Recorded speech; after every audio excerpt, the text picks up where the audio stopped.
로마서 7장 7절부터 15절까지 같이 읽어보겠습니다. 그런즉 우리가 무슨 말 하리요? 율법이 죄냐? 그럴 수 없느니라. 율법으로 말미암지 않고는 내가 죄를 알지 못하였으니 곧 율법이 탐내지 말라 하지 아니하였다면 내가 탐심을 알지 못하였으리라. 그러나 죄가 기회를 타서 계명으로 말미암아 내 속에서 각양 탐심을 이루었나니 이는 법이 없으면 죄가 죽은 것임이니라. 전에 법을 깨닫지 못할 때에는 내가 살았더니 계명이 이름에 죄는 살아나고 나는 죽었도다. 생명에 이르게 할 그 계명이 내게 대하여 도리어 사망에 이르게 하는 것이 되었도다. 죄가 기회를 타서 산 계명 말미암아 나를 속이고 그것으로 나를 죽였는지라. 이러고온데 율법도 거룩하며 계명도 거룩하며 의로우며 선하도다. 그런즉 선한 것이 내게 사망이 되었느뇨? 그럴 수 없느니라. 오직 죄가 죄로 드러나기 위하여 선한 그것으로 말미암아 나를 죽게 만들었으니 이는 계명으로 말미암아 죄로 심히 죄되게 하려 함이니라. 우리가 율법은 신령한 줄 알거니와 나는 육신에 속하여 죄 아래 팔렸도다. 나의 행하는 것을 내가 알지 못하노니 곧 원하는 이것은 행하지 아니하고 도리어 미워하는 그것을 함이라. 아멘. 로마서 말씀이 좀 사실은 그렇게 쉬운 말씀은 아닙니다. 어려운 말씀이지만 로마서 말씀을 통해서 우리가 깨닫고 알아야 될 진리들은 굉장히 많이 있습니다. 그 가운데 이제 로마서 7장에서는 사도 바울이 무엇을 이야기하냐 하면 7장 15절에 읽어보면 나는 나의 행하는 것을 내가 알지 못하노니 곧 원하는 이것은 행하지 아니하고 도리어 미워하는 그것을 함이라. 사도 바울이 하나님을 섬기고 살다 보니까 내가 정말 하나님 뜻대로 살고자 원하는 것들이 있는데 그것은 자기의 몸이 자신의 행동이 행하게 되지 않고 원치 아니하는 것을 행하고 있는 자기를 본단 말입니다. 세상 사람이나 마귀의 사람은 가령 세상을 즐기고 싶다 그러면 그 자기가 원하는 거지요. 그 세상을 즐기지요. 하나님의 사람은 세상이 아니라 주님을 사랑하고 싶다. 그런데 주님을 사랑하게 되기보다는 또 염려하지 않아야 되겠다. 염려하는 게 하나님을 기쁘시게 못한다. 그걸 깨닫고 난 다음 염려 안 해야 되겠다 하는데 염려를 하게 된단 말이죠. 그것을 지금 사도 바울이 심각하게 체험하고 겪고 있는 현실에 대한 이야기입니다. 그러면서 로마 7장 7절에는 그런데 우리가 무슨 말하리요? 율법이 죄냐? 그럴 수 없느니라. 율법은 신약 구약 성경 전체를 율법이라 그러기도 하고요. 그 다음에 율법 외에 율법의 더 깊은 뜻을 우리 주님께서 오셔서 보여주셨어요. 하나님의 말씀의 뜻이 무엇인지. 이게 안식일로 언제인 거이지만 십계명에 안식일을 거룩히 지키라 했는데 우리 주님께서 오셔서 진짜 안식일의 의미가 무엇이다 가르쳐주시고 그 다음에 십계명에 간음하지 말라 이 말씀에 대하여 주님께서 오셔서 진짜 하나님 오시기에 간음이 뭔 줄 아느냐? 너희들은 몸으로 하는 간음을 간음이라고 생각하지만 눈으로 간음해도 눈으로 음욕을 품어도 하나님 오시기에는 간음죄 범죄 속에서 그게 다루어진다고 이야기하셨고 살인죄가 무엇인지 주님이 진짜 오셔서 가르치셨어요. 너희는 칼로 사람을 찔러 죽여야지 살인죄라고 알고 있었는데 사실은 하나님의 절대 법은 그렇지 않다. 하나님의 법은 너희가 형제를 미워해도 그게 살인죄다. 하나님의 심판대 앞에 서면 그렇게 됩니다. 우리가 생각했는데 형제를 내가 미워했어요. 어떤 사람을 미워했는데 심판대 앞에서는 그것이 살인죄 속에서 다루어진단 말이죠. 하나님의 심판대 앞에서. 우리는 미워한 것은 죄가 아니에요. 정말 사소한 거라고 생각해요.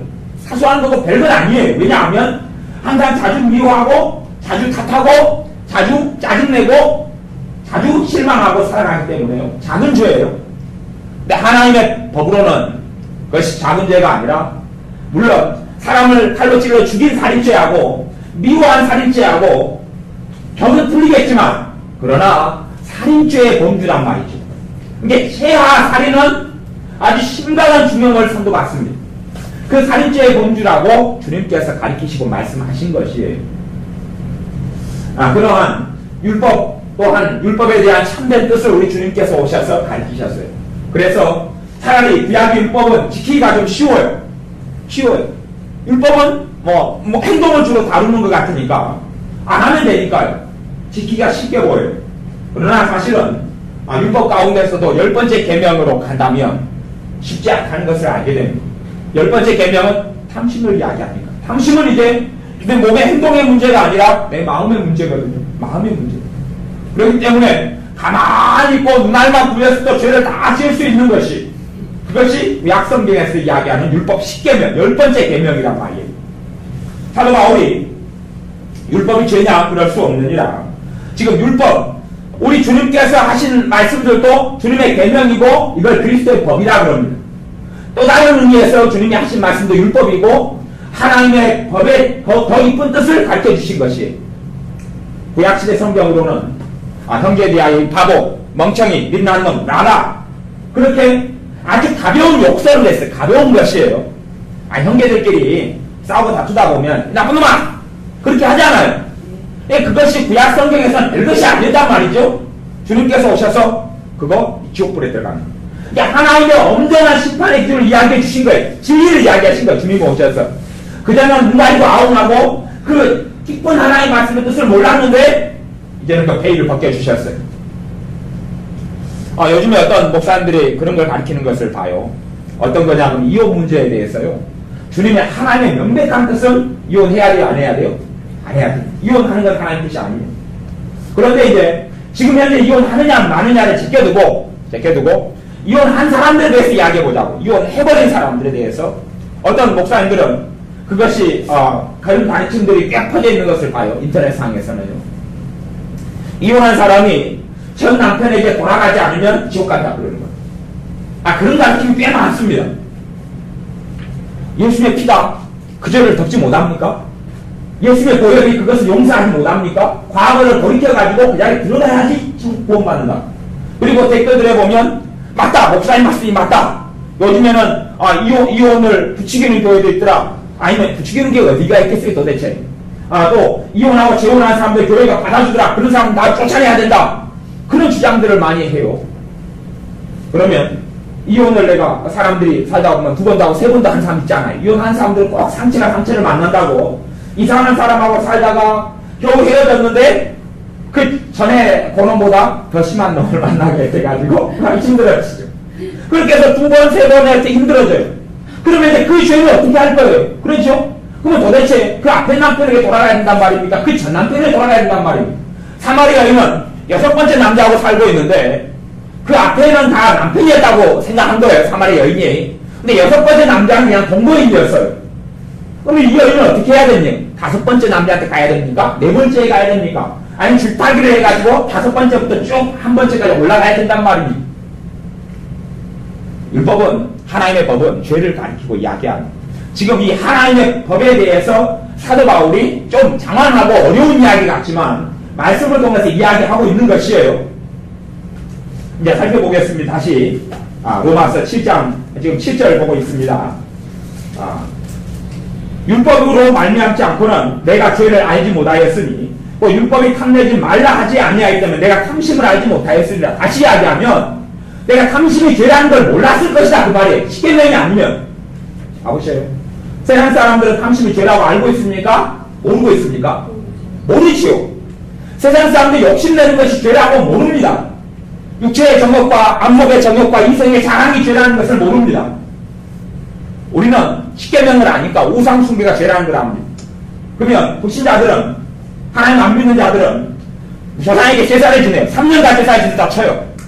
아니면 부모님이 돌아가시니까 3년상을 무덤 옆에서 치루었어요. 인간극장에서 나왔죠. 그런 사람을 칭찬합니까? 야 3년 동안 무지하게 죄 많이 지었다 그럽니까? 칭찬하지. 왜? 하나님의 법 율법이 없으니까 죄가 죄인 줄 모른단 말이에요. 그리고 오히려 효도하는 자식이다라고 이야기합니다. 얼마나 마격살을 끌어갖고 얼마나 죄가 많아지는지 모른단 말이에요. 하나님의 법, 하나님의 율법, 우리 그리스도의 법을 통해서 첫 번째 깨달아야 될 것은 죄의 문제입니다. 그러려고 율법이 왔어요. 그래서 율법은 우리 주님께서 인도하는 몽학 선생이라고 성경이 이야기합니다. 율법을 통해서, 법을 통해서는 죄를 깨달음입니다. 우리가 자동차가 있는데, 도로가 있는데, 도로에 옛날에 교통사정이 좋지 않았을 때는 교통법이 그렇게 발전을 안 했습니다. 신호등도 없었고, 근데 지금은 신호등이 생기면서 법이 만들어져서, 신호등 어기면 죄가 되는 것이고, 주차선을 어겨가지고 주차하면 죄가 되는 것이고, 또 법이 많아질수록 죄가 아니었던 것이 죄로 막 만들어져 갑니다. 남의 것을 카피해가지고 쓰면 그전엔 죄가 아니었는데, 인쇄 좀 했는데, 죄가 돼 도둑질이 돼버리고, 이런 세상으로 흘러갑니다. 이제 인간 세상의 법은 그렇게 많이 변해갑니다. 저는 그런 법을 지키기도 하지만, 어떨 때는 신호등은 무단횡단도 합니다. 뭐 그렇게 살지. 근데 하나님의 법은 변하지 않아. 사람의 법은 변하지만 하나님의 법은 변하지 않습니다. 그 법을 통하여 내가 율법에 탐내지 말라 하지 아니하였다면 하나님의 사도 바울이 율법 탐심에 대해서 특별히 십계명을 보니까 탐내지 말라 그랬구나. 이웃의 아내나 여종이나 남종이나 재산이나 집이나 전토나 탐내지 말라 했구나. 10번째 계명. 하나님 보시기에 탐심이, 그리고 신약성경은 탐심은 곧 우상숭배입니다 라고 말씀하고 있습니다. 8절 그러나 죄가 기회를 타서 계명으로 말미암아 내 속에서 가량 탐심을 이루었나니, 죄가 기회를 타서 계명으로 말미암아 가량 탐심을 이루었다. 죄가 지금 의인화되어 있죠. 왜 의인화되어 있냐면 죄를 통해서 마귀가 역사하기 때문에 그렇습니다. 죄를 통해서 마귀가 역사하기 때문에 그렇습니다. 죄를 통해서 마귀의 역사하고 마귀 역사가 들어와서 죄를 이용해서 마귀는 끊임없이 참소하고 우리 안에 더 많은 탐심을 일으킵니다. 아니요. 보세요. 음란물을 이야기하자고. 그러면 젊은 사람, 남자들이 음란물을 봤어요. 음란물을 봤으면 더 많은 음란물을 보고 싶어질까요? 아니면 안 그렇게 될까요? 더 많이 보고 싶어지고 더 많이 음란물에 빠지게 됩니다. 그것이 가장 탐심을 이루었다 그런 말이에요. 죄가 들어오니까 이제 점점점, 그래서 아이들 같은 경우는 친구를 굉장히 주의시켜줘야 됩니다. 알지 못해야 될 정보를 알게 되면 아이의 인생이 아주 파탄 나는 것은 여반장입니다. 젊은 아이들이 중학교 친구들 만나면 인터넷 사이트 여기 들어가면 야한 것 그냥 공짜로 볼 수 있어. 몰랐을 때는 아이가 심각한 죄를 안 짓습니다. 그런데 그 정보를 친구를 통해서 들어버리잖아요. 어디 가면 그 음란한 포르노 비디오를 얼마에 2,000원 3,000원에 빌려주는 곳이 있어. 그걸 모를 때는 아이에게 죄가 안 들어오는데 정보를 알고 나면 그 아이는 이제 마귀 역사가 시작됩니다. 그리고 아니까 그리 가가지고 몇천에 빌리려고, 아니면 인터넷 상에 들어가서 어디에 들어가면 포르노 비디오를 아주 그냥 돈 별로 안 들이고 다운받을 수 있어. 가르쳐줍니다. 그 정보를 몰랐을 때는 문제가 안 생기다가 알고 나니까 이제 죄가 나타나기 시작하고 죄를 통하여서 아이는 음란한 자로, 그리고 주님을 떠나가고 온갖 음란물에 시달려버리고 맙니다. 이것이 죄가 우리의 삶 속에 들어오는 방편이고 방식입니다. 내가 도둑질을 한 번 했어요. 거짓말을 한 번 했어요. 거짓말을. 그 거짓말을 했다 해서 여러분의 삶 속에 큰 문제가 벌어지지 않습니다. 소위 말하면 말장난인데 흑거짓말이냐 백거짓말이냐. 백거짓말 했다고 쳐요. 백거짓말은 사람한테 피해 안 주는 거짓말 있잖아요. 그걸 백거짓말이라고 그래요. 흑거짓말은 사기치고 피해주는 거짓말이고, 그것이 백거짓말이 죄냐 죄가 아니냐 그런 신학적인 것을 이야기하려는 게 아니에요. 일단 내가 그냥 가볍게 거짓말을 좀 했다고 쳐요. 아이들 입장에서 가벼운 거짓말은 뭐냐면 엄마가 전화를 했어요. 그러니까 딸이 늦게 받았어요. 뭐 하다가요? 컴퓨터 오락하다가. 그래서 니 뭐 했냐? 엄마 그러니까 딸이 엄마 그냥 졸았어요. 잠깐 깜빡 잠이 들었어요. 아니면 화장실에 있다가 늦게 받았어요. 그렇게 한 거예요. 지금 엄마한테 피해는 크게 안 준 거죠. 피해 준 건 없어요. 근데 거짓말 한 거예요. 그것이 문제가 이제 어떤 문제가 생기냐 그러면 다음에도 그 말이 이제 그 전에는 처음 할 때는 어려웠어요. 그 말이 하면서 가슴이 두근거리고 떨리고 그랬는데 두 번째 할 때는 쉽게 나옵니다. 쉽게 나와요. 이것이 세 번 가고 5번 가면 무슨 일이 벌어지냐 그러면 자동적으로 나옵니다. 자동적으로 안 해야 될 때도 이제 나와버립니다. 입에서 안 해야 될 때 나와버리고 이미 그때 정도 되면 마귀 역사가 침입해버리는 것이, 마귀 역사 침입해서 안 해야 될 때도 입으로 나와버리는 것이. 저는 우리 교회 집사님 중에 한 분이 입에 거짓말을 달고 살았어요. 그러니까 어느 정도로 거짓말이 심하냐 그러면 그것이 남한테 뭐 피해를 주는 그런 거짓말은 아니에요. 아닌데 사실 깊이 들어가면 심각한 문제가 야기됩니다. 집에가 신방 가서 예배를 드리고 있는데 동성가 누군가가 전화가 왔어요. 전화가 오니까 이 집사님이 전화를 받으면서 하는 이야기가 내가 지금 밖에 나와 있다. 지금 예배 드리고 있는 중이잖아요. 내가 지금 밖에 나와 있어서 전화를 못 받는다 그런 거예요. 지금 목사님도 있고 좋은 사람도 있고 신방하는 사람도 다 있는데 어차피 그 거짓말 하는 것이 그게 대단한 게 아닌 것 같지만 그 정도 상황 되면 이제 얼마나 그 사람 속에 거짓의 영 마귀가 깊이 있게 들어갔는지를 알 수가 있어요. 그것이 죄가 점점점 죄가 죄를 타서 온갖 죄를 이루고 온갖 탐심 지금 이야기하고 있으니까 탐심을 온갖 탐심을 이루어내는 것처럼 온갖 거짓말을 이루어내고 온갖 음란한 것을 만들어 온갖 악한 것을 만들어내요. 이것이 법이 하는 것이고 이거 죄가 하는 것입니다. 그 죄의 본질을 이야기하고 있습니다. 8절에 보면 이는 법이 없으면 죄가 죽은 것입니다. 법이 없으면 죄가 죽었단 말은 법이 없을 때는 죄가 아니단 말이에요. 그래서 죄가 힘을 발휘하지 못해. 법이 없을 때는 하나님의 법이 없을 때는 죄가 힘을 발휘하지 못해. 강력한 힘을 발휘하지 못해. 죄가 힘을 발휘한다는 이야기는 죄의 근원은 마귀입니다. 그는 처음부터 살인한 자예요. 그는 처음부터 거짓말장이라. 그 죄를 통하여 마귀가 역사하는데 하나님의 법 진리가 아니고서는 마귀가 사람의 삶 속에 깊게 역사하지 못해. 여러분이 성경을 알면 알수록 피해가 되는 것도 있어요. 말씀을 알면 알수록 은혜가 되고 진리가 나를 자유케 하면 좋은데 말씀을 알면 알수록 내가 심각하게 영적으로 병들어가 버릴 수도 있어요. 무슨 말이냐 하면 하나님의 말씀은요 자기 자리가 있어요. 자기 자리.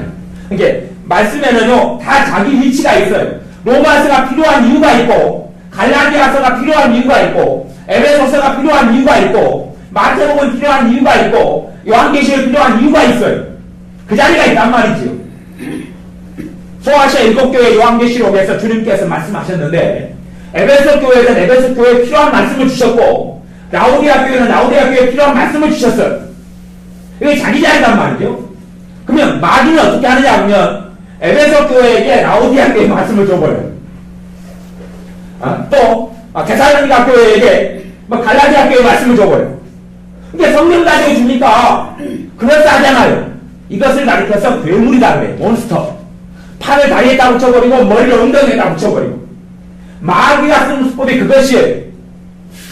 성경은 알면 알수록 진리가 나를 자유케 해야 되는데 마귀는 성경을 이용해서 나를 참소를 합니다.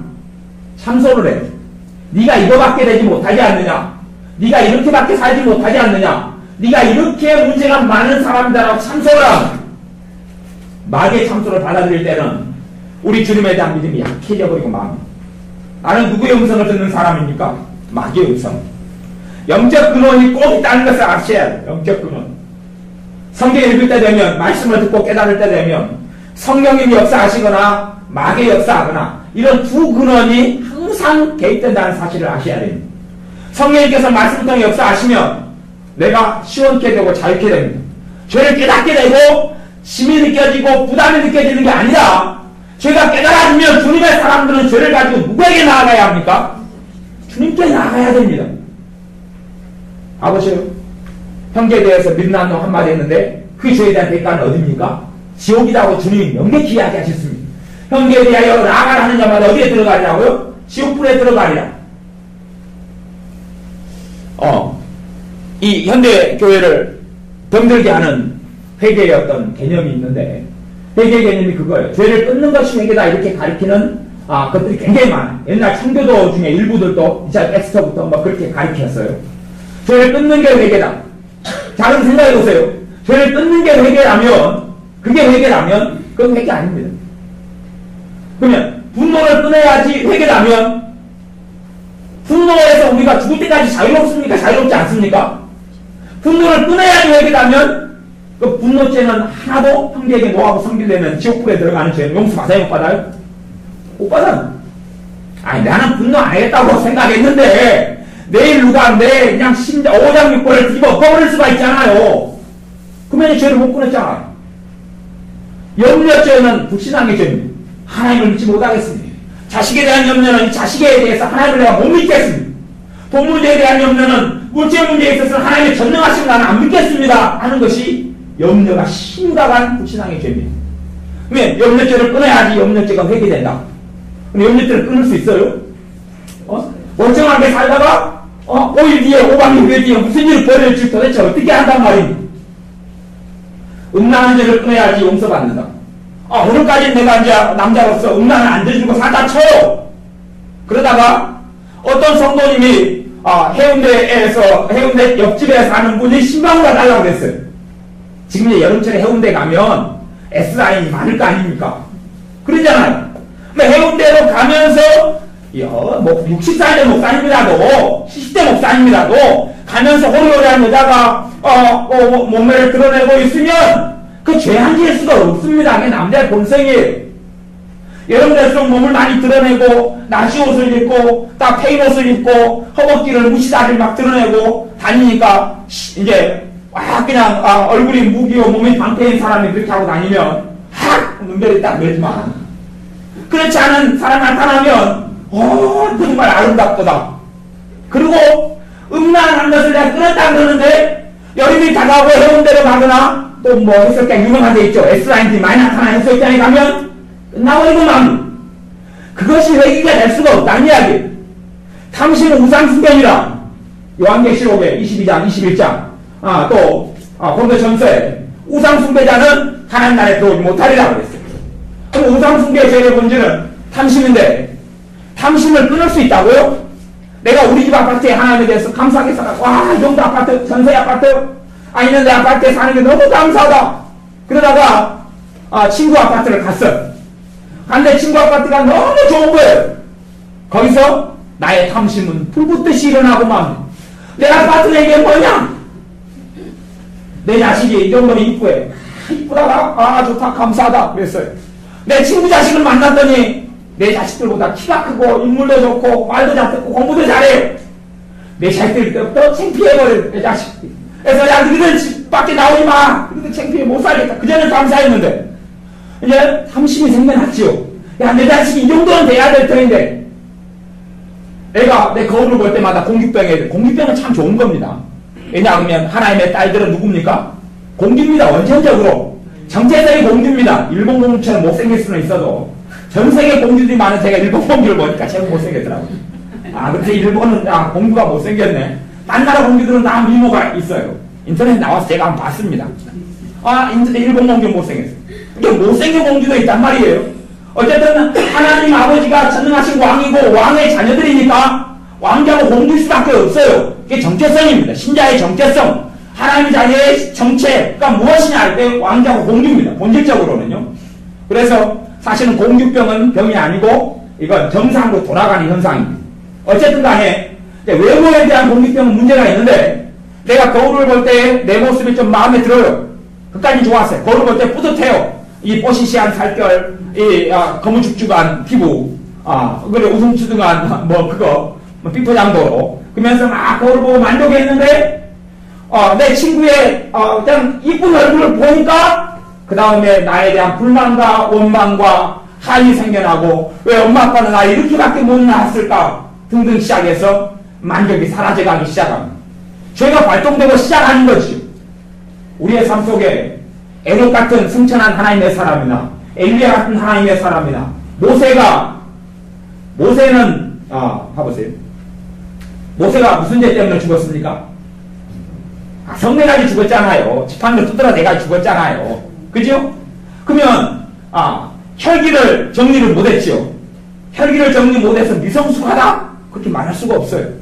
그가 하나님께 인정받지 못했을 변화산에서 모세하고 엘리야 선지자가 주님 만나러 올 수도 없는 것이 혈기를 정리 못하고 혈기 내가지고 죽어버렸어요. 모세는. 그 가나안 땅에 못 들어갔지.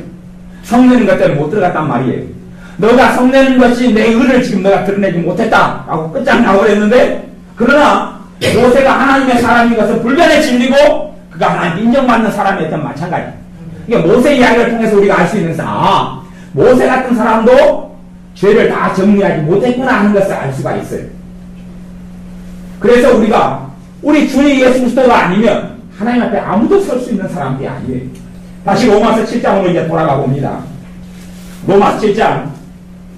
그래서 7장 9절에 전에 법을 깨닫지 못하였을 때는 내가 살았더니, 십계명에서 10번째 계명 탐심을 모르니까 막 탐내고 살았어도 괜찮아. 양심이 그냥 아무렇지도 않단 말이에요. 또 조상에게 절하고 우상숭배할 때 십계명을 우상숭배를 모르니까 이 정도면 나 효도하고 살았다. 그렇게 생각했어요. 그리고 뿌듯했어요. 나같이 조상을 잘 섬기는 사람이 어딨냐? 나같이 효자가 어딨냐? 그렇게 했단 말이죠. 때마다 나는 산소에 풀 빼주고 산소에 가서 뭐 어떻게 하고 절하고 그렇다? 그런데 말씀을 알고 나니까 그때부터 이제 우상숭배죄가 이렇게 심각하고 내가 그제서 살았구나. 하나님의 법을 모를 때는 살만하더니 법을 알고 나니까 못 살겠는 거예요. 그런 의미에서 성경 읽으면 읽을수록 비참해질 수가 있다. 그런 말입니다. 말씀을 알면 알수록 내 죄가 드러나지요. 가보세요. 우리는요, 주님의 말씀을 다 못 지키는 사람입니다. 성경 말씀이에요. 하나님의 말씀의 중심이 뭐냐? 말씀을 특별히 율법과 선지자의 강령, 율법과 선지자들이 말한 핵심 메시지를 요약하면 두 문장입니다. 하나는 하나님을 마음을 다하고 뜻을 다하고 성품을 다하고 사랑하라는 거다. 또 하나는 둘째 계명, 이와 같으니 내 이웃을 내 몸과 같이 사랑해라. 이것이 하나님의 말씀의 핵심, 그냥 정리해버린 거예요. 그러면 저나 여러분이 하나님을 마음을 다해 사랑합니까? 뜻을 다해 사랑합니까? 성품을 다해 사랑합니까? 못하지요. 이웃을 넘엄청 사랑하라 그럽니까? 내가 이번에는 비냉 하나 먹어야 되겠다. 비빔냉면 하나 먹어야지. 그리고 이웃을 사랑하니까 내 이웃들도 다 비냉 한 그릇 걸려야지. 그렇게 안 하고 나만 먹이고 말잖아요. 그렇지 않아요. 이웃을 내 몸처럼 사랑하지는 않는단 말입니다. 그렇게 해가려고 애쓰는 삶을 살 수 있을지 몰라도 또는 어떤 사람에 대해서는 그렇게 조금 하나님의 은혜가 와서 보이게 행동할지 몰라도 본질적으로는 내 이웃을 내 몸처럼 사랑하는 그 진리에 맞대면하면 나는 얼마나 내가 부끄러운 삶을 살고 있는지를 알게 됩니다. 우리의 첫 번째 이웃은 그 사람 아닙니까? 첫 번째 이웃은 남편하고 살고 있으면 남편이고 아내와 살고 있으면 아내 아닙니까? 첫 번째 이웃은, 두 번째 이웃은 자식들 아닙니까? 세 번째 이웃은 부모 형제 아닙니까? 그게 이웃이에요. 이웃이 같이 맨날 사니까. 근데 아내를, 남편을 네 몸처럼 사랑해라? 봐보세요. 남편과 아내에 대한 말씀도 그렇습니다. 남편에게 대해서 주님이 이야기합니다. 주님께서 교회를 사랑해서 교회에게 자기 몸을 주신 것처럼 남편은 아내를 그렇게 사랑해라 그럽니다. 그 말씀, 본주전서 그 말씀을 딱 만나고 나면 어떤 남편이 자유롭단 말입니다. 그전에는 나 정도면 아내 사랑하는 거지, 나 정도면 나같이 훌륭한 남편이 어디 있냐라고 생각하는 사람일지라도 고린도전서의 냉정한 하나님의 말씀을 만나고 나면 나는 이렇게 사랑 못해. 그리고 그 말씀을 뽑아버리든지 지워버리고 안 봐버립니다. 보면 괴롭거든요. 대신에 아내에게 네 남편한테 순종하고 복종하라고 그랬잖아. 네 남편을 갖다 존경하라고 그랬잖아. 사모하라고 그랬잖아. 네 왜 안 그래? 라고 이제 누구 것만 뽑아내요? 아내 것만 뽑아내가지고 요구합니다. 마찬가지로 여자는 또 그렇지요. 자기에 대한 말씀을 안 보고 누구 것만, 남편 것만 뽑아내서 왜 이렇게 나 사랑 안 해? 그러지요. 자기 것은 외면하고요. 하지만 진리의 말씀에 부딪히면 내가 아내에 대해서 전혀 주님의 말씀을 순종하고 시킨 것이 없다는 것, 남편에 대해서 내가 전혀 순종하고 시킨 게 없다는 것을 발견할 수밖에 없는 것이에요. 하나님의 말씀을 발견하고 알면 알수록 내 죄가 적나라하게 드러나갈 수밖에 없습니다. 백일하게 드러나갑니다. 문제는 뭐냐 그러면 성령께서 하시는 말씀을 통해 죄를 드러내면 죄가 드러나면서 우리로 하여금 우리 주님의 십자가 앞에 나아가게만 성령의 역사는 그렇습니다. 수고하고 무거운 짐진 자들아 내게로 오라 내가 내게 쉬게 하리라. 무슨 짐을 짊어졌습니까? 죄짐이에요. 무서운 짐보다도 죄짐이에요. 죄짐. 말씀을 통해 죄를 깨닫게 되면 주님의 사람들은 주님에게 나아가야 됩니다. 근데 마귀는 몬스터를 만들어내서 참소를 시킨단 말이에요. 너 왜 이렇게 살지 못해? 그렇게 살지 못하는데 하나님이 너를 축복할 것 같으냐? 그렇게 살지 못하는데 하나님이 너를 도우실 것 같으냐? 끊임없이 참소합니다. 네 행동거지가 바르지 못하기 때문에 하나님이 너를 구원하지 않아. 이걸 다 고칠 때까지는 하나님의 구원을 유보시킬 거야. 라고 이야기합니다. 우리가 끝까지 하나님께서 우리 손을 붙잡아 주고 가실 겁니다. 제가 이야기하는 것은 견인교를 이야기하는 것이 아닙니다. 무슨 짓을 하고 살든지 간에 구원받는다, 그래 이상한 이야기를 하는 것이 아닙니다. 정말 주님의 사람들은 주님께서 그 손을 놓지 않고 사시지. 그렇습니까? 내가 주님을 배신하고 돌아서지 않는 한은 어떤 환난이나 기근이나 핍박이나 재앙이나 천사들이라 할지라도 나를 하나님의 사랑에서 끊을 수 없다는 것이 로마서 8장의 선언이고 선포입니다. 우리의 삶 속에 죄를 발견하면 참된 신자는 십자가 앞에 나아가야 됩니다. 그리고 용서받고 자유케 되어져야 됩니다. 마귀는 성경을 읽으면 읽을수록 잘못된 팔의 위치에 다리를 갖다 쓰고 다리의 위치에 머리를 갖다 쓰면서 괴물과 몬스터를 만들어내고 나로 하여금 성경을 보면 볼수록 괴롭게 만들고 중치가 막히게 만들고 비참하게 만들고, 그래서 신자들이 시간이 갈수록 성경을 안 봅니다. 왜 안 보냐 하면 성경 볼 때 꿀송이처럼 날아지는 시편의 말씀이 이루어지는 게 아니라 꿀송이는 고상하고 아이스크림 먹는 것보다 못하단 말입니다. 아이스크림 먹는 것보다 못해요. 그런데 하나님의 말씀이 진짜 성령의 역사를 통해 보면 제가 깨달을 때마다 주님을 더 사랑하게 됩니다. 용서를 많이 받은 사람은, 사함을 많이 받은 사람은 나를 많이 사랑한다 라고 주님께서 한 창기 여자에 대해서 말씀하셨습니다. 이 여자가 나를, 제가 용서를 많이 받았기 때문에, 죄를 많이 깨닫고 용서를 많이 받았기 때문에 나를 사랑함이 많다. 시몬은 그때 바리새인입니다. 시몬아, 내가 너희 집에 왔는데 너가 내 발 씻으라고 물 줬느냐? 내가 너희 집에 왔는데 너가 내 머리에 감람유라도 부었느냐? 그러나 이 죄 많은 이 여자는 내게 나와서 쉼없이 내 발에 눈물을 흘리고 그 머리털로 내 발을 닦고 그리고 향유를 부었다. 이게 나를 사랑하는 게 아니냐. 왜냐하면 그 창기였던 죄인이었던 여자는 죄가 너무 많으니까 자기 힘으로 죄를 처리할 수 있습니까? 없습니까? 없어요. 근데 바리새인들은 그렇게 생각하지 않아. 바리새인들은 자기 의가 충만하기 때문에 11절 철저히 냈지요. 자기 나름대로 안식일 철저히 시켰죠. 자기 뱃속 사정은 전혀 몰라도. 그리고 심지어는 박하와 회양의 11조까지 바쳤죠. 그게 뭐냐 그러면 텃밭을 만들면 텃밭에가 우리식으로 이야기하면 상추하고 고추를 심어요. 모종을. 그리고 상추잎이 나면 상추잎이 20잎이 나요. 그러면 상추잎 몇 잎을 주님께 드려야 됩니까? 2잎을 드려야 돼요. 그것이 바리새인들이 했던 것이에요. 또 고추가 15알이 나요. 15개가 난단 말이에요. 그러면 11조 목자왕 언제나 11조에 11을 걸자면 한도 끝도 없습니다. 가보세요. 고추 모종 심어가 고추 나면 11조 내야 되니까 말해요. 언제나 11조라는 개념이 정말 성경적이라면 내야 될 겁니다. 근데 그것은 이상한 개념입니다. 고추가 20알이 열렸어요. 그러면 고추 20알 중에서 어떻게 11조를 내야 돼 언제나 11조가 됩니까? 20알 고추면 몇 개 따내야 되죠? 몇 개를 내면 돼요? 2개 내면 될 거 아니 2개. 근데 따지고 보면 고추만 열면입니까? 고추 잎으로 나무를 안 무쳐 먹습니까? 고추 잎으로 나무 무쳐 먹잖아요. 문제는 20알을 중에서 2알을 냈는데 무게를 다 잡아야 될 거 아닙니까? 무게. 20알을 다 따가지고 무게를 다 해야지요. 크기로 해가지고 이 양반이 재고 작은 놈 2개 맞췄으면 어떻게 할 겁니까? 사기를 쳤으면. 물론 감사의 영으로 빼놓고 옵니다. 상추 20잎이 났습니다. 2잎만 따면 문제는 뭐냐면 상추가 또 내일도 또 뽀로시 2잎 3잎이 올라온다는 게 문제입니다. 상추는 따내면 또 나고 따내면 또 나잖아요. 또 저녁에 도둑이 들었습니다.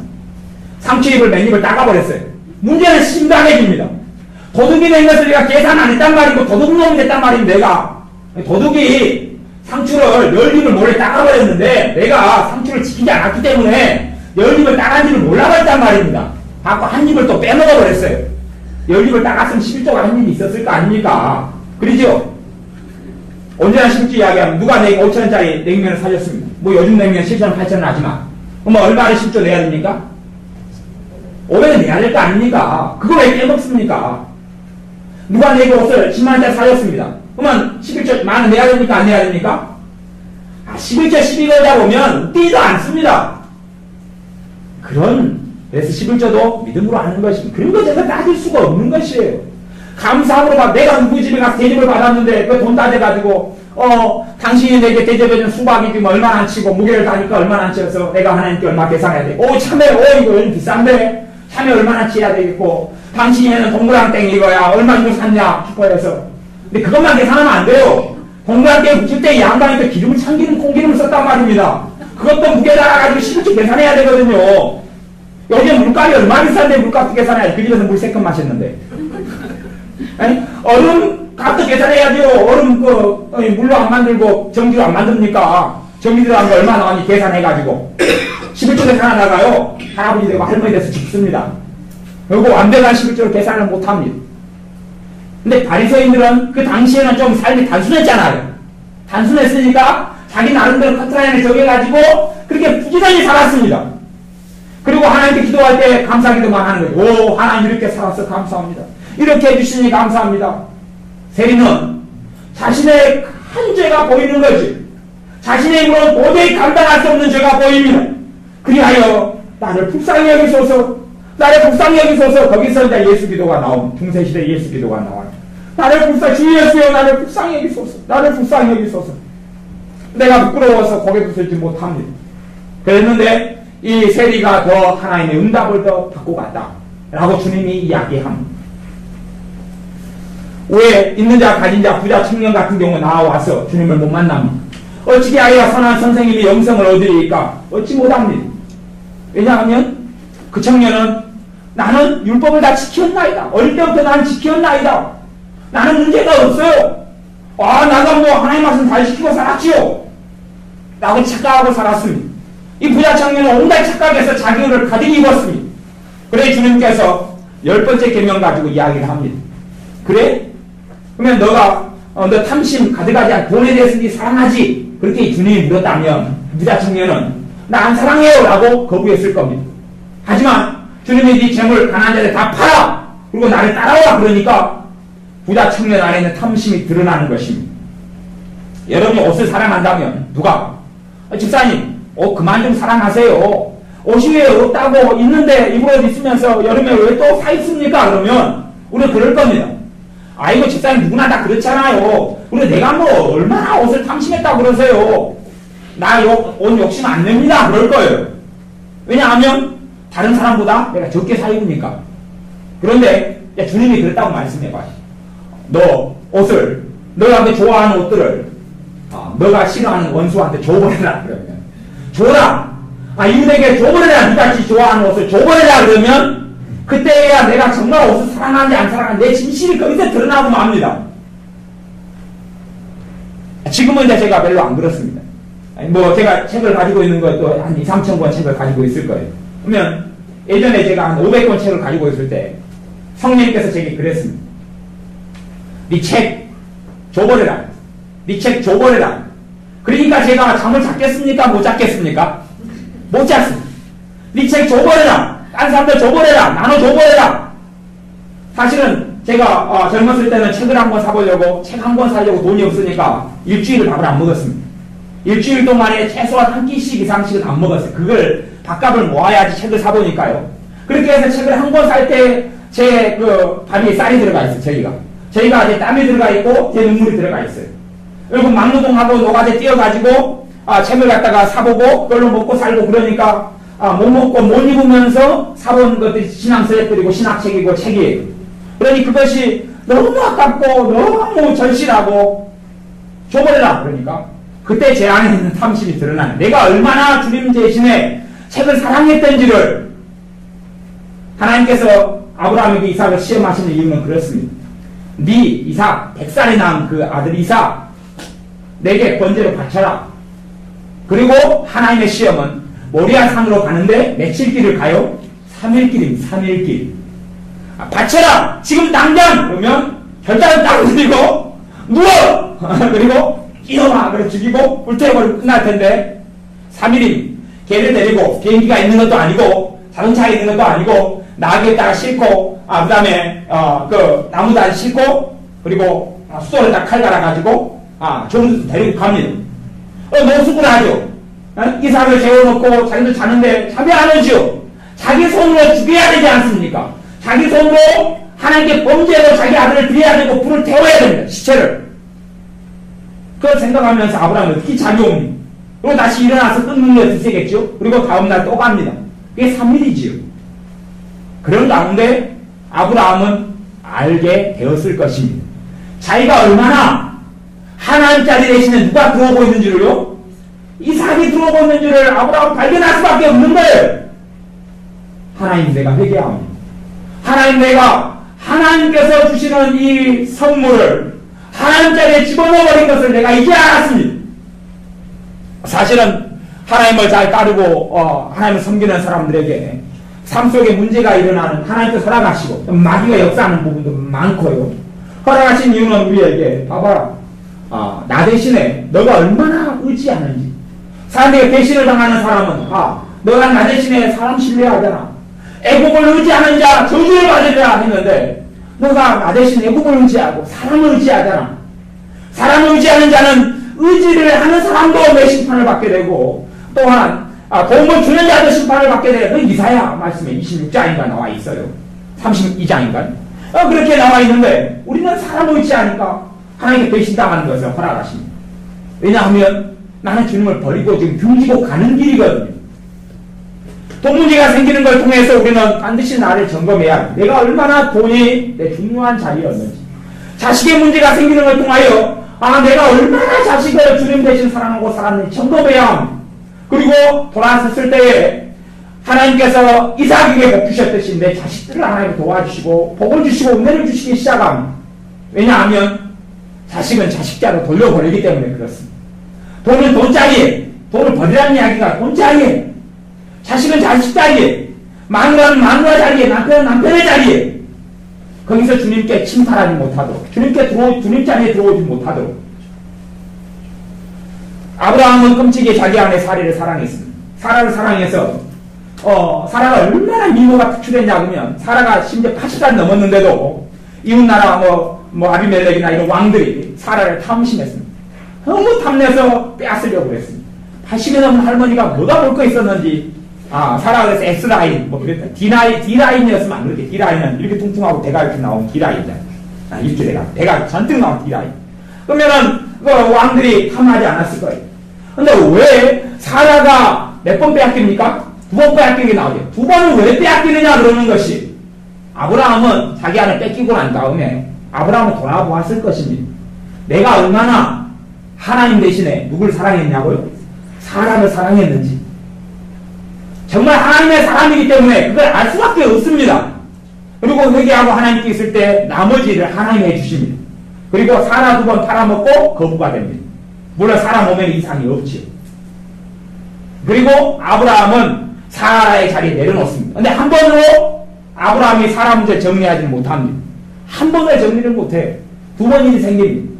꼭 근데 그 잘생긴 이쁜 여자하고 만나가지고 살았어.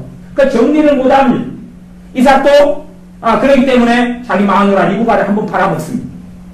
그 밑에 이제 야곱도 이쁜 라헬을 만나가지고 라헬에 매어서 인생이 고난과 환란 속에 들어가 버리고 맙니다. 왜냐하면 하나님 자리에 누구를 집어넣습니까? 라헬을 집어넣습니다. 라헬 살아가고 라헬이 죽어버렸어요. 아이고 저거 그리고 라헬이 낳은 자식 요셉을 라헬 대신에 끔찍하게 사랑합니다. 요셉을 하나님께서 데려가버려요. 애굽으로. 그러니까 누구 사랑합니까 이제? 요셉 동생 라헬의 둘째 아들 베냐민 끔찍하게 사랑하고 성경에 나와 있습니다. 이 자식이 없으면 내가 죽어. 유다라는 아들도 알고 있습니다. 옛날에 자기 동생인지 몰랐을 때 애굽의 총리 대신인 요셉에게 내 아버지에게 이 동생마저 없으면 내 아버지는 죽을 것입니다. 그럼 얼마나 야곱이 비참한 인생을 살아갔던 거. 그래서 야곱이 바로 앞에 서서 내가 내 선조들보다는 나이가 젊고 이렇게 젊은 나이를 살아왔지만 137이가 됐을 때 이야기입니다. 나는 정말로 험난한 인생을 살았습니다. 그래요. 험난한 인생을 야곱이 산 이유는 그렇습니다. 첫째 돈 때문에 그렇습니다.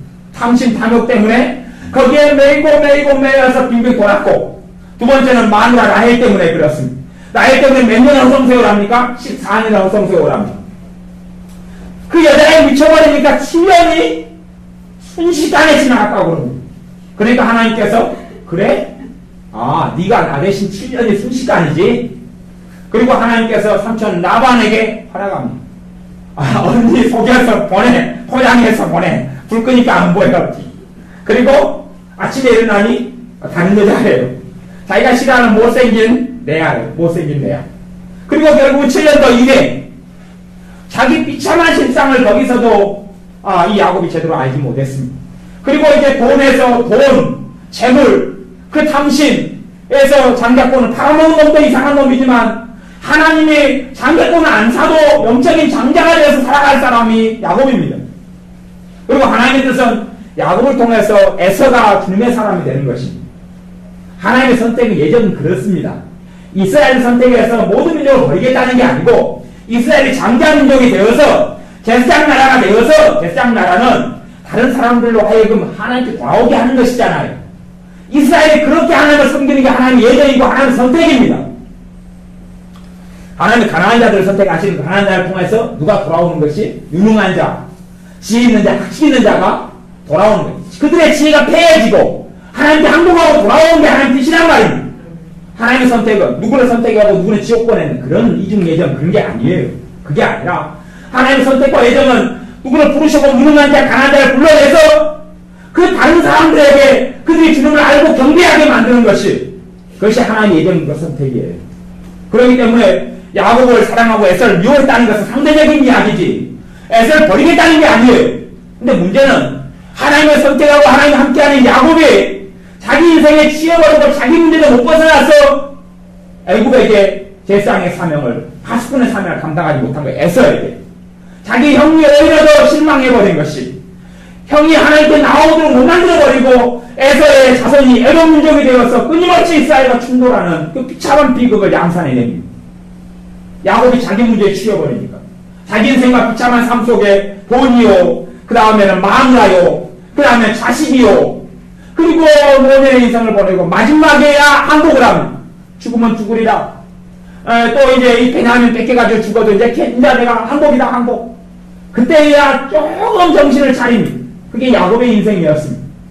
우리도 야곱의 인생처럼 하나님을 섬기지만 떠돌아다니면 돈이냐 마누라냐 자식이냐 남편이냐 떠돌아다니면 우리의 삶 속에 하나님께 나를 사랑하시기 때문에 왜냐하면 하나님의 내 왕이 되셔야 하고 하나님께서 내 아버지가 되셔야 하고 우리 주 예수 그리스도께서 내 주님이 되셔야 하기 때문에 나를 사랑하셔서 영원한 하나님의 나라로 인도하시기 위해서는 그 아픔과 고통을 허락하실 수밖에 없다는 것을 아셔야 됩니다. 그렇지 않으면 나는 대기자가 되고 나는 부인하는 주님을 부인하는 자가 되고 주님을 떠날 수밖에 없습니다. 우리의 삶 속에 마귀의 참소는 결코 받아들이지 마십시오. 성경 읽으면서 참소를 받아들이지 마십시오. 성경 읽으면서 마귀가 하는 정죄를 받아들이지 마십시오. 제가 성령 역사하고 마귀 역사를 간접으로 이야기하자면 성령님께서는 내 아는 죄들에 있어서 지적하지 않습니다. 이상한 이야기죠. 성령님은 내 알고 있는 죄를 지적하지 않습니다. 왜냐하면 우리가 알고 있는 죄는 고치고자 하지요. 고쳐집니까? 안 고쳐집니까? 안 고쳐집니다. 여러분 자식이 어떤 잘못된 행동을 못 고치는 것이 있다고 쳐요. 그것을 여러분이 계속 책망하고 지적하고 정죄하고 나면 자식이 더 아름다워지겠습니까? 자식과 부모 자식 간의 관계도 끝나겠습니까? 골치 아파집니다. 덤벙된 자식한테 맨날 왜 이 덤벙되냐, 이 덤벙수나 공부 못하는 자식이 물론 자식이 다 공부 잘하고 싶습니다. 걔가 깨우려고 공부 안 해서 문제죠. 그런데 근원적인 문제를 도와줘야지요. 근원적인 문제. 공부 못하는 자식에게 공부 잘하도록 근원적인 걸 도와줘야지. 그냥 멀리 서가지고 왜 이 공부 안 냐? 왜 이 공부 못해? 이 초등학교에서 이거밖에 안 나와. 이 외형토가 이 바보야 이 멍청아. 그렇게 해서 그렇게 정죄해서 자식이 공부를 잘하게 되겠습니까? 공부해서 학을 떼겠습니까? 어린애들은요 순진해가지고 공부를 지가 더 못함으로 부모에게 복수를 하려고 합니다. 지가 지 인생을 망가뜨림으로 부모한테 복수를 한다고 생각합니다. 그래서 애들이 가출하는 것이 마귀에게 속는 것이죠. 그런 것이 우리의 지혜인 것처럼 내가 아는 죄에 있어서 성령님은 지적을 안 합니다. 내가 못 고치거든요. 못 고쳐요. 실상은 우리의 어떤 죄가 있으면 죄의 근원들이 있어요. 죄의 근원들이. 나무가 있으면 나무의 열매가 안 좋은 나무여서 안 좋은 열매가 맺힌다고 쳐요. 안 좋은 열매. 가시나무에서 가시가 맺히죠. 그러면 가시가 열매로 맺혀요. 진리가, 그죠? 가시를 따요. 가시를 따면 조금 있다 가시가 또 납니까? 안 납니까? 또 나죠? 왜냐하면 뿌리가 있잖아요. 또 나잖아요. 그러면 성령님께서는 말씀을 통해서 가시가 문제다. 네 가시 부러뜨려 없애. 해봐야 근원적인 처리가 안 된단 말이에요. 근데 마귀는 근원적인 처리가 안 되는 것을 가지고 계속 지적하고 참소를 합니다. 그래야지 내가 주님을 의지하는 데서 점점 떠나버려요. 그리고 내 행위를 의지하는 사람으로 돌아서 버립니다. 자기의 행위를 의지하는 사람은 두 종류의 행위가 있어요. 하나는 잘난 행위. 이것은 좀 적습니다. 잘난 행위를 의지하는 사람은 적어요. 문제는 뭐냐 그러면 내 못난 행위를 들다보고 있는 사람도 내 행위를 의지하는 사람입니다. 내 못난 행위. 우리의 삶 속에 못난 행위는 참 많잖아요. 못난 행위가 많아요. 항상 걱정하고 살아가는 사람은 내 걱정이 문제다. 항상 두려움을 많이 느끼는 사람 있잖아요. 밤 맞으면 두렵고 잠자는 게 두렵고 그런 사람은 이게 문제다. 아니면 많은 사람들이 대인관계에 약점을 가지고 있습니다. 대인관계를 잘 아름답게 못해요. 말도 그냥 퉁퉁 튀어나오고 말도 상처를 주는 말을 쉽게 하기도 하고 또 혈기가 문제기도 하고 짜증이 문제기도 하고 또 온화하지 못해. 부드럽지 못해. 또 심지어는 나는 사람을 보고 웃고 싶은데 내 얼굴은 웃고 싶어도 웃음이 안 나와요. 그래서 내 얼굴이 좀 무뚝뚝한 걸 내가 그 집사님을 싫어하는 게 아닌데 내 얼굴 표정이 원래 그래요. 원판이. 이제 웃는 훈련이 안 돼서 그러죠. 그래서 그냥 무뚝뚝하게 있는 건데 그 집사님은 나에서 오해를 합니다. 왜 집사님 나보고 짜증내고 성질 내세요? 그러니까 오해하고 대신에 그 말을 표현하면 내가 변명을 할 수 있을 터인데 그분이 내 앞에서 표현을 않고 뒤쪽으로 호박질을 간다는 게 문제지요. 다른 집사님한테 가서 저 집사님은 나보고 얼굴을 찡그려. 기분 나쁜 일 있으면 나한테 말하지. 그리고 뒤쪽으로 그렇게 한다는 게 문제가 돼버리는 것이. 그렇게 우리의 약점들과 고치지 못한 문제들이 많습니다. 그러면서 그것이 심각한 문제를 일으킬 때 되면 내가 스스로 정죄하고 참소하게 됩니다. 나는 이런 문제들이 있으니 하나님 나를 안 기뻐하실걸. 이런 것들이 있으니 하나님 앞에서 내가 어떻게 인정을 받을까. 이런 것들이 있으니 하나님께서 내 기도에 응답하시지 않게. 봐보세요. 우리의 기도의 응답은 그렇습니다. 내가 너희의 기도에 응답하지 않는 것은 너희와 내 사이에 죄가 가로막을 수 있다. 너희와 내 사이에 죄 때문에 너희 기도가 응답되지 못한다 그렇게 이야기합니다. 그까지는 우리가 말씀 통해 알아요. 그래서 우리가 그것을 예수 그리스도 안으로 그 말씀을 가지고 들어오면 뜻이 틀려지고 바꾼 뜻이 더 틀려져 버립니다. 가보세요. 사마리아 여인이 주님 만나서 그 많은 죄 속에 살면서 주님의 들으심을 입었습니까? 못 입었습니까? 입었지요. 그랬죠. 삭개오가 주님 만나서 삭개오가 내가 어떻게 하겠습니다 하기 전에 이미 주님은 삭개오의 친구가 되어주셨고 삭개오를 만나러 오셨고 너 집에 내가 오늘 유하해야 되겠다라고 말씀하셨어요. 삭개오가 변화되기 전에 주님이 먼저 삭개오를 사랑하셨어요. 요한 1서 말씀에도 우리가 하나님을 사랑하기 전에 하나님이 우리를 먼저 사랑하셨다 그랬어요. 그리고 삭개오가 주님 사랑을 만나고 체험하고 삭개오가 삶을 돌이킵니다. 주님 사랑을 만나니 자신의 죄인 줄 알아요. 죄인 줄 알아요. 내가 내 죄를 깨닫고 아는 사람에게 필요한 것은 복음입니다. 강팍하고 악한 자 죄를 모르는 사람에게 필요한 것은 하나님의 공의의 말씀이에요. 죄를 알고 깨닫는 자에게 공의의 말씀을 들이대버리면 그 사람이 이 참함을 못 벗어나버립니다. 가보세요. 사마리아 여인에게 나타났어요. 사마리아 여인을 주님이 만났어요. 주님께서 사마리아 여인은 자기가 죄인인 줄 알고 있습니까? 모릅니까? 알고 있죠. 자기의 힘과 자기의 소망은 오직 메시아만 기다리는 것이 그분만 오시면 이 비참한 내 죄악된 인생을 청산할 수 있을 터인데 하고 그 메시아만 기다리고 있는 게 사마리아 여인입니다. 주님이 오셔서 공의의 말씀을 들이대버려요. 십계명부터 들이대요. 간유하지 말라! 이 못된 년아! 왜 간음하고 살았느냐? 회개하지 못하겠느냐? 그렇게 해버리면 사마리아인이 어찌 되겠습니까? 그러면 물 주기 싫어하는데 대기나 잘하셔! 그리고 빨빨입니다.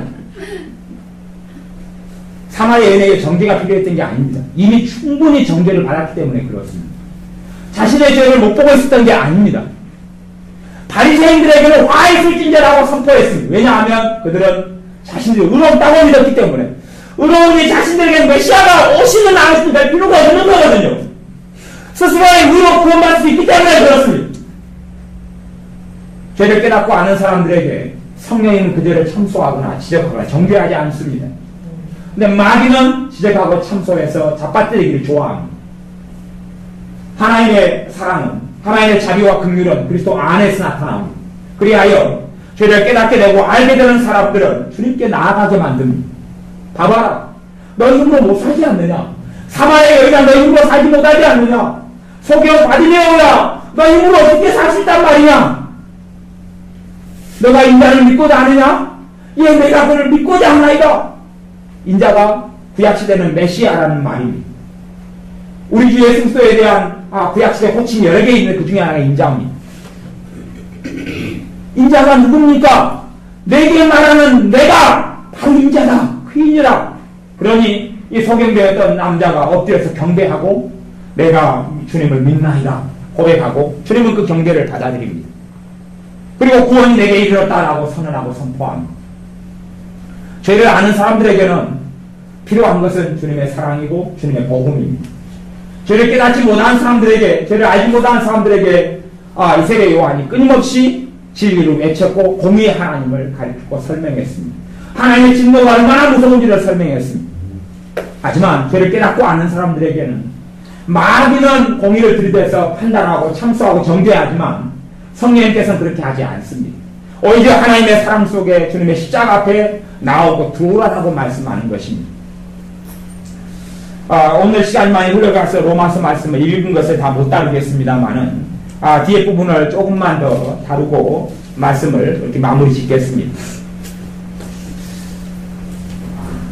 12절, 로마서 7장 12절, 이러보거늘 율법도 거룩하며 계명도 거룩하며 의로우며 선하도다.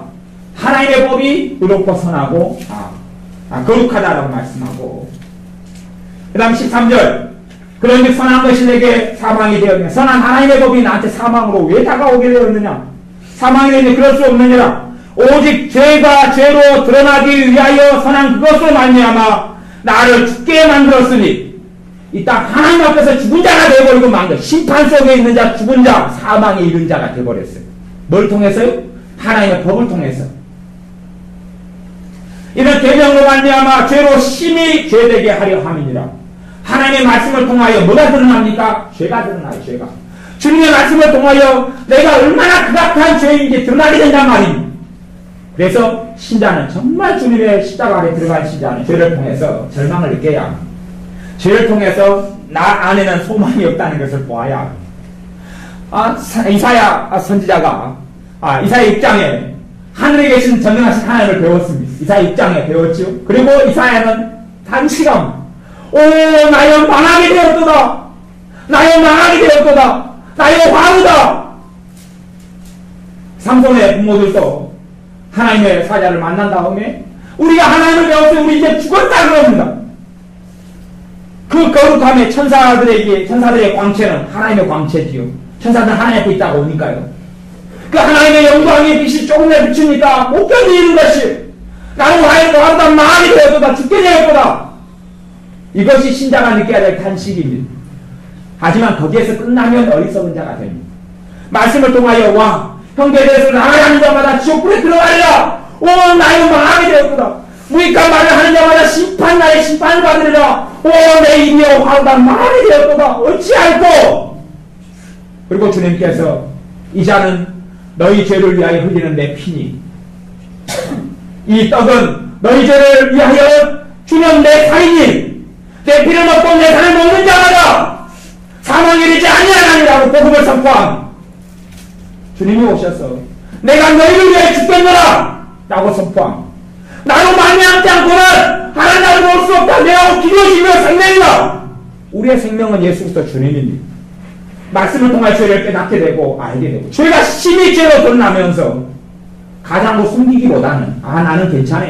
나는 상관없어 하기보다는 우리가 주님, 내가 주님이 아니면 안 됩니다.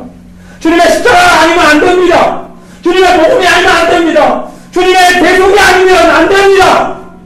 지금도 대제사장 되신 영원하신 주님의 대속의 피가 내게 필요합니다.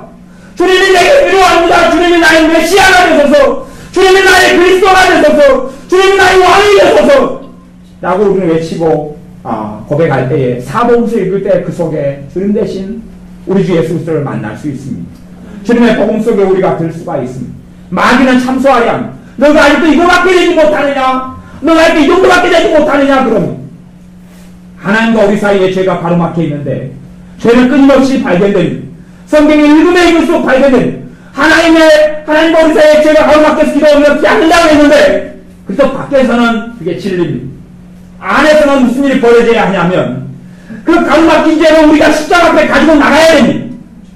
그래서 회개의 진짜 의미는 죄를 끊는 것이 아닙니다. 죄를 끊는 게 아니에요. 죄가 끊어져 가는 건 사실이지만 회개는 내 죄를 가지고 십자가 앞에 나가는 것이 회개입니다. 그리고 주님이 깨끗하게 합니다.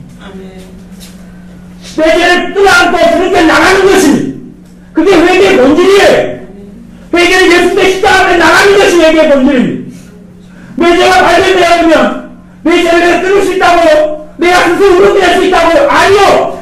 내가 주님의 십자가 앞에 나가기 때문에 성령님께서 내게 역사하셔서 죄가 끊어지게 되고 거룩하게 변화되는 것입니다.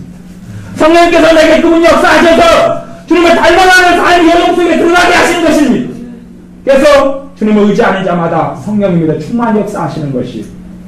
우리가 사실은 성령님께서 내게 성령 세례를 주시고 충만을 주셨던 경험이 있으실 겁니다. 그런 분들은 내가 죄 가운데 계속 살아갈 때에 성령이 임하셔서 회개케 하고 은혜를 주셨잖아요. 그게 신앙생활의 본질입니다. 우리가 죽을 때까지 해야 될 것이 그겁니다. 십자가를 의지하는 자에게 성령의 역사 계속하게 나타나고 성령의 역사를 통하여 나는 주님을 닮아가고 그렇게 되어집니다. 그러나 내 힘으로 이 잘못된 걸 고쳐야지 그러다 보면 이제 내가 하나님의 자녀라는 것도 까먹어버립니다. 그 믿음이 없어져 버려요. 고쳐야지 이거 잘못 고쳐야지, 이거 뜯어 고쳐야지, 이거 문제구만 왜 이거밖에 안 되지 그렇게 살다가 좀 더 내가 그래도 자부심을 가지려면 나보다 못한 사람을 쳐다보면 이제 난 이보다 낫다 그러면서 그렇게 되고 그러다가 또 혼자 또 성경을 보다 보면 하나님 말씀 듣다 보면 그렇지 나는 이거밖에 안 되지 어떻게 하지 그렇게 되어집니다. 사도 바울이 느꼈던 절망도 우리가 체험하는 절망과 비슷합니다. 7장 14절 우리가 율법을 신령한 줄 알거니와 나는 육신의 속할 죄 아래 팔렸도다. 15절 나의 행하는 것을 내가 알지 못하노니 곧 원하는 이것은 행하지 아니하고 도리어 미워하는 그것을 함이라. 18절 내 속법 내 육신에 선한 것이 거하지 아니하는 줄을 아노니 이게 우리가 만나야 될 절대 절망입니다. 주님이 없으면 내가 아무것도 아니라는 걸 발견하는 것입니다. 사도 바울이 이거 불신자 때의 이야기를 하는 것이 아닙니다. 사도 바울이 신자 주님께 돌아온 다음의 이야기입니다. 내 속에 선한 것이 없다. 참된 선한 것은 내가 만들어내는 것이 아니고 사도 바울이 이야기하는 것은 자기가 만들어내는 선이 없다 그런 이야기입니다. 진짜 선이신 그분이 거룩하신 성령을 통하여 내 안에 내주하셨습니다. 그런 선은 성령님께서 내 안에 내주하시는 주 예수 그리스도의 영이 내 안에 들어오신 그 선이신 그분은 내가 만들어낸 게 아니지요. 그분이 나를 사랑하셔서 찾아오신 것이지요. 그러니 이 부분에서 성령의 역사를 제외하고 하는 이야기입니다. 자기가 만들어낸 선이 없다는 것입니다. 그리고 자기 안에 거하는 것은 죄밖에 없다는 것을 발견합니다. 그리하여 원하면 내게 있으나 선을 행하는 것은 없노라. 성령이 빠지고 주 예수가 빠지면 내가 선을 행하는 것처럼 보여도 사실은 그것이 내가 높아지기 위함입니다. 내가 존경받고 인정받기 위함이지 하나님 보시기에 선은 아니었던 것이지요. 포장이고 위선이고 가식이었던 것에 불과합니다. 22절 내 속사람으로는 하나님의 법을 즐거워하되 거듭났기 때문에 하나님의 법을 즐거워하죠. 그런데 문제는 23절에 우리 삶 속에 벌어지는 것이 사도 바울이 겪었던 게 그겁니다. 내 속사람으로는 하나님의 법을 즐거워하되 내 지체 속에서 한 다른 법이 내 마음의 법과 싸워 내 지체 속에 있는 죄의 법 아래로 나를 사로잡아 오는 것을 보는도다. 나를 끌고 가버려요. 죄 속을 끌고 가버려요. 나는 하나님 뜻대로 살고 싶은데 내 목살을 잡고 질질 끌어가지고 제 구덩이에 던져버리는 것입니다. 이걸 사도 바울이 지금 경험하고 있으면서 탄식하는 것입니다. 그리고 24절에 오라 나는 동등한 사람이로다. 이 사망의 몸에서 누가 나를 건져내라. 불신자한테 이야기가 아니라 하나님의 사람으로 살아갈 때 이야기합니다. 누가 나를 건져내라. 이 탄식을 우리가 만나야 합니다. 그리고 우리는 더 깊이 주님의 십자가의 복음 속에 들어가야 합니다. 내가 주님으로 삽니다. 내가 정말 극악한 죄인이기 때문에 주님이 내 구원자이십니다. 주님이 내 대속이시고 주님이 나의 중보자이고 주님이 나의 대제사장이십니다. 주님이 나의 왕이십니다. 주님이 아니고 내가 전도할 하나님께 설 수 없습니다. 라는 고백이 우리에게 튀어나와야 됩니다. 그래서 사도 바울이 25절에 우리 주 예수 그리스도로 말미암아 하나님께 감사하리로다. 8장 1절에 그러므로 이제 그리스도 예수 안에 있는 자에게는 결코 정죄함이 없나니 내가 그때 예수 안에 들어오니까 주님 안에 들어오니까 정죄함이 없다. 어떤 신자가 성경을 보는데 성경 말씀 100% 누가 지켰단 말입니까? 그렇죠? 우리는 지켜가져야 됩니다.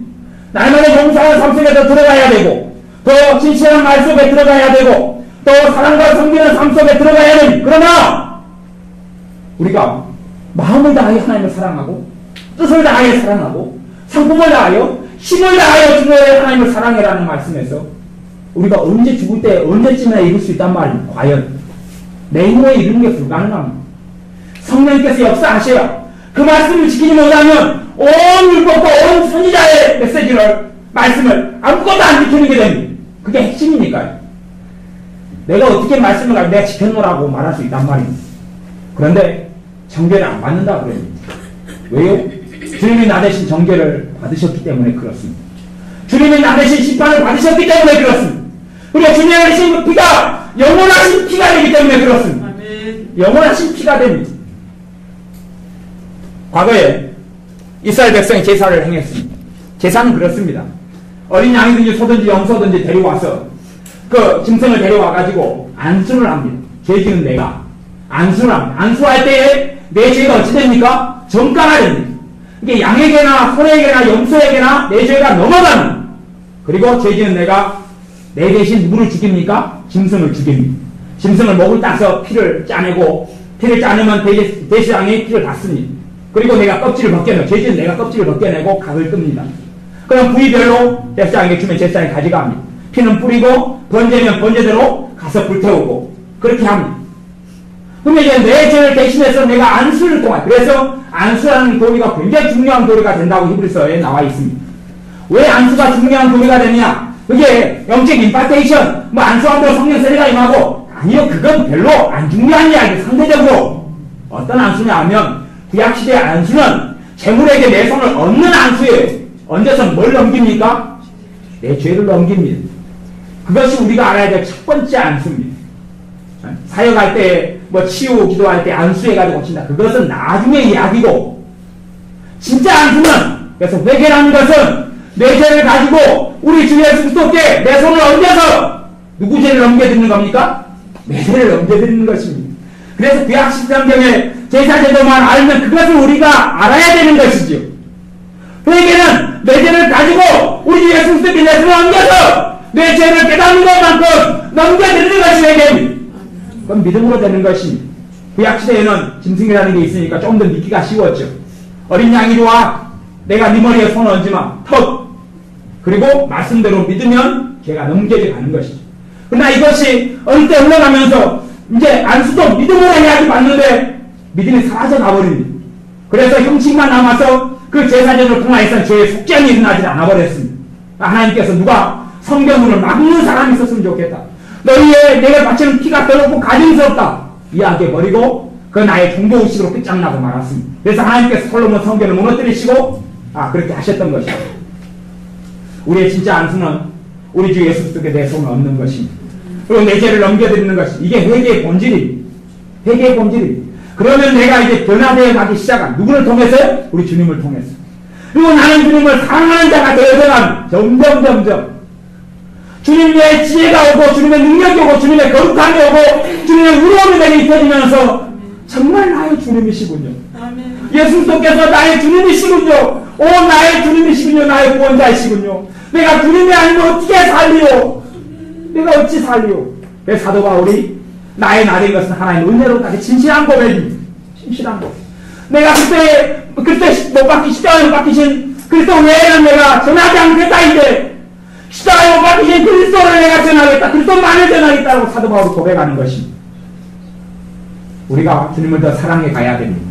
사랑해 가려면 방법은 하나입니다. 내 죄를 끌어안고 누구에게 나아가면 됩니까? 주님에게 나아가면 나를 깨끗하게 하실 주님, 나를 새롭게 하시는 주님, 나를 용서하시는 주님을 만나면 나는 주님을 더 사랑해 갑니다. 더 사랑해 갑니다. 그리고 내 다른 삶 속에서 구원의 역사가, 은혜의 역사가 문제 속에서 건져주시고 치유의 구원의 역사가 막약한 영의 역사가 쫓겨가는 것을 보게 됩니다. 왜냐하면 주님께서 나의 주인이시기 때문에 주님께서 친히 행하실 거란 말입니다. 이해가 되시는지 모르겠습니다. 가보세요. 회사 사장님 있고 내가 종업원이에요. 회사에 문제가 생기면 누가 처리하죠? 사장님이 처리하죠. 돈 문제가 생기면 사장님이 하죠. 내가 집안에서 내 자식들이 문제가 생겨요. 근데 자식의 주인이 내가 안 되고 주님이 가정의 가장이 되시게 믿음으로 내어드린다면 그것만큼 가정에 문제 생길 때 누가 처리하시기 시작합니까? 주님이. 사실은 그럴 때는 기도가 없이도 문제가 풀려나가기 시작합니다. 내가 돈 문제, 단지 내 집안의 돈 문제를 만들어버리기 때문에 주님이 관여할 여지가 없습니다. 그러나 내 가정의 돈 문제가 주님의 돈 문제가 되게 하면 내 가정 사이가 주님 뺀 사정이 아니라 주님이 이곳을 영광 받으실 자리가 가정이 되게 하고 가정의 주인의 자리로 주님을 넘겨드리기 시작하면 가정에 돈 문제가 생기면 나는 형직이고 나는 종업원이기 때문에 걱정과 염려가 별로 안 생깁니다. 내 문제는 아니잖아요. 갈라디아 2장 10절 내가 그리스도와 함께 십자가에 못 박혔다니 그런즉 이제 내가 산 것이 아니라 내 안에 그리스도께서 하신 것이라. 봐보세요. 내 인생으로 끝나면 안 되고 내 인생이 누구 인생이 돼야 됩니까? 주님의 제자로서 삶, 주님의 인생이 돼야 합니다. 그러면 내게 돈 문제가 생기고 직장 문제가 생겼습니다. 그럼 이것이 내 문제입니까? 주님의 문제입니까? 거기에서 답을 해야 됩니다. 내 문제로 끝난다면 나는 주님 이 문제는 내가 주인님 터치하지 마세요 하는 것입니다. 그러나 내가 내 육신의 문제 속에 내 직장의 문제와 생업의 문제 속에 주님이 주님 되시는 것을 인정하고 고백해야 됩니다. 왜 고백합니까? 나로서는 안 되기 때문에요. 그래서 주님께서 가난한 자 무능한 자를 부르시는 것입니다. 그래서 너 가난하고 지혜 없고 거의 권전서 지금 말씀이죠. 1장의 말씀입니다. 가난한 자 무능한 자를 불러서 너는 한국하고 나 의지하고 살겠지. 불렀더니 이런 신자들이 와가지고 주님 믿고 만나고 은혜 받았으면서 세상 사람은 자기 지혜로 의지하고 산다고 치고 자기 재능으로 산다고 치고 잘난 사람이 많으니까 못난 나를 먼저 불러서 하나님의 능력과 하나님의 은사와 하나님의 지혜로 살기를 바랬더니 그 못난 사람이 예수님께 돌아와 자기 지혜로 또한 살더라. 그러니까 얼마나 되신 겁니까? 그러니 삶 속에서 주님의 주인 되지가 않지요. 항복하지 않아요. 주님, 나로서는 내 지혜로서는 나는 무시감으로는 안 됩니다. 항복하지 않아요. 그러니 주님께서 지켜보실 수밖에 없죠. 실제의 삶 속에 예수 그리스도께서 나의 구주가 아니고 나의 주님이 아니기 때문에 그러니 내 문제를 단순히 내 문제로 끝내서는 안 됩니다. 거기에서 주님께서 내 왕이요 내 전능자요 나의 구주시고 나의 구원자라는 걸 인정하고 믿어드려야 됩니다. 그래서 내 직장과 생업과 가정과 삶의 문제가 내 문제를 끝나버리면 정말 어리석은 사람들 내 문제가 아니라 주님의 문제입니다. 나 주님의 자녀고 주님의 사람이고 그러니 내 문제가 주님의 문제입니다. 나는 하나님 아버지의 아들이고 딸이니 내 문제가 아버지의 문제입니다. 나는 담대한 고백을 할 수 있어야 합니다. 왜냐하면 예수님의 피를 통하여 우리는 하나님의 아들 딸들이기 때문에 그렇습니다. 담대히 하나님을 앞에 내가 못 나간다면 그래서 좀 신앙생활 시작할 때는 하나님부터 섬기고 믿을 때는 철판 신공이 필요합니다. 철판 신공. 철판 신공 아세요? 얼굴에다 철판을 까는 걸 이야기합니다. 아버지 주세요. 여러분의 자식이 학교에 사고만 직살나게 치고 그리고 뭐 필요하면 달라 그럽니다. 돈 맡겨놓지도 않았으면서 엄마 줘요. 그럼 여러분은 부모이기 때문에 줘야 됩니까? 안 줘야 됩니까? 나눈 게 죄라고. 하나님이나 나만 오셨으니 책임지시지요. 아버지께 하나님께로서 난 자들입니다. 내가 아버지라 부르는 나는 내 안에 성령님이 계시고 나는 하나님의 자녀이기 때문에 책임져 주시죠. 이제 작반 하장이지만 철판 신공을 배워야 됩니다. 그것이 히브리서 말씀, 히브리서 4장의 말씀. 예수 그리스도 피를 통하여, 그리스도로 인하여서 하나님 보좌 앞에 어떻게 나아가라고요? 담대히 나아가라. 이게 철판신공입니다. 철판신공. 나로서 내 혼자 나가면 하나님의 노와 진노가 부어집니다. 그러나 나로 나가지 않고 우리 주님과 함께 나갑니다. 내 대제사장과 나를 십자가에 죽으신 내 어린 양 되신 내 주님과 함께 나갑니다. 자, 철판신공입니다. 해주십시오. 내 문제가 아버지의 문제입니다. 내 눈물이 아버지의 눈물입니다. 내 고통이 아버지 하나님의 고통입니다. 내 주님 때문에 그렇게 됨을 내가 알고 있습니다. 내 주님을 모시고 내게 응답하소서. 그게 예수 그리스도 이름으로 기도하고 나아간다는 이야기입니다. 마지막에 예수 그리스도 이름으로 기도합니다. 아멘. 그래서 그렇게 되는 게 아니라 정말로 주님 때문에 나는 응답받을 수밖에 없는 사람인 것을 알아야 됩니다. 아멘. 주님 때문에 용서받을 수밖에 없는 사람인 것을 알아야 됩니다. 아멘. 주님 때문에 내가 하나님의 자식됨을 알아야 됩니다. 그리고 나아갈 때에 우리가 들으심을 입고 우리의 삶 속에 주님이 새롭게 하시는 은혜를 받고 내가 주님의 사랑을 더 깊이 누리게 되고 받게 되어집니다. 기도하겠습니다. 아버지 하나님, 우리가 주님의 십자가를 놓치고 살아갔으며 내 삶 속에 사도 바울이 겪었던 것처럼 죄 중에 고통하고 우리가 살지만 우리가 주님의 십자가 앞에 나아가 내 죄를 정죄하고 넘겨드리기보다는 내 혼자 힘으로 발부둥치고 이렇게 발부둥치며 마귀의 참소를 받아들이고 많이 살았음을 고백하며 회개합니다. 내가 마귀의 참소를 받아들이기보다 주님의 복음을 받아들여서 내 죄를 끌어안고 주님께 나아가 내 손을 주님의 십자가에 얹어 우리 주님께 내 손을 얹어서 내 죄를 넘겨드리는 그러한 회개 속에 나아가 자유케 되어지며 주님의 기쁨이 임하며 주님의 새로움이 임하며 주님의 거룩함이 임하며 주의 성령님께서 충만케 하시는 놀라운 은혜의 역사를 보게 하시며 삶 가운데 주님과 동행하는 자녀들 되게 하여 주옵소서. 예수님의 이름으로 기도하옵나이다. 아멘. 말씀을 붙잡고 같이 하나님께 합심하여 기도하겠습니다.